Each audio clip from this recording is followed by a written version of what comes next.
उजाला live, खबरों का उजाला। Channel को लाइक और सब्सक्राइब करें और हमारी सारी महत्वपूर्ण खबरों को अपने मोबाइल पर पाएं।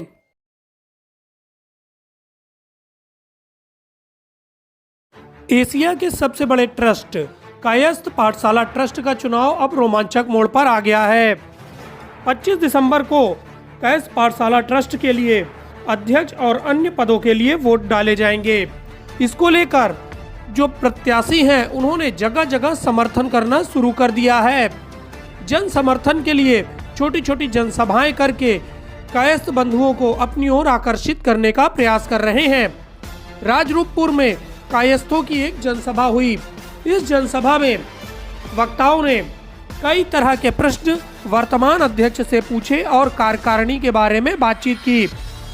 नेत्री आभा श्रीवास्तव ने कायस्थ पाठशाला ट्रस्ट के अध्यक्ष और वर्तमान अध्यक्ष से कई सवाल पूछे और कहा कि किसी तरह का कोई विकास कायस्थ पाठशाला में नहीं हो रहा है और इस बार परिवर्तन की लहर बह रही है।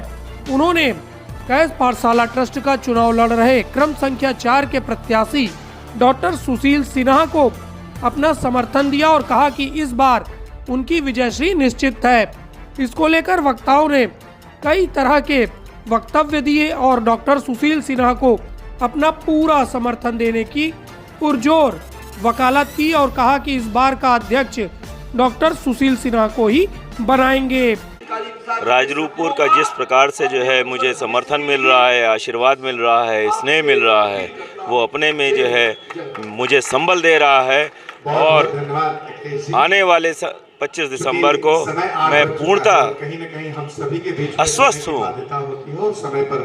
कि अब की बार परिवर्तन ही होगा और अब की बार आम कायस्थों की सरकार बनेगी। मैं पूछना चाहती हूँ चौधरी परिवार से, 500 रुपए में आप राशन नहीं खरीद सकते एक महीने का, आपने 500 रुपए विधवा पेंशन दी है। मैं पूछना चाहती हूँ कि इतने वर्षों 15 वर्षों से आप सत्ता पे काबिज हैं, 15 वर्षों में 500 रुपए में आपको नहीं लगा कि हमारी विधवाओं को पेंशन योजना के तहत बढ़ोतरी होनी चाहिए, हमारे बच्चों को स्कॉलरशिप मिलनी चाहिए? क्या कोई ऐसा इंस्टीट्यूशन जहां पर हम रोजगार परक शिक्षा प्रदान कर रहे हैं? अगर जवाब नहीं है तो सत्ता परिवर्तन बहुत जरूरी है। समाज अब जागृत हो चुका है और समाज के ही हित को ध्यान में रखकर कुछ चुनिंदा लोग जो माफिया टाइप के लोग हैं वो केपी ट्रस्ट पे काबिज हो चुके हैं और उसकी जो प्रॉपर्टी है जो दान में इसलिए दी गई कि समाज का विकास किया जा सके।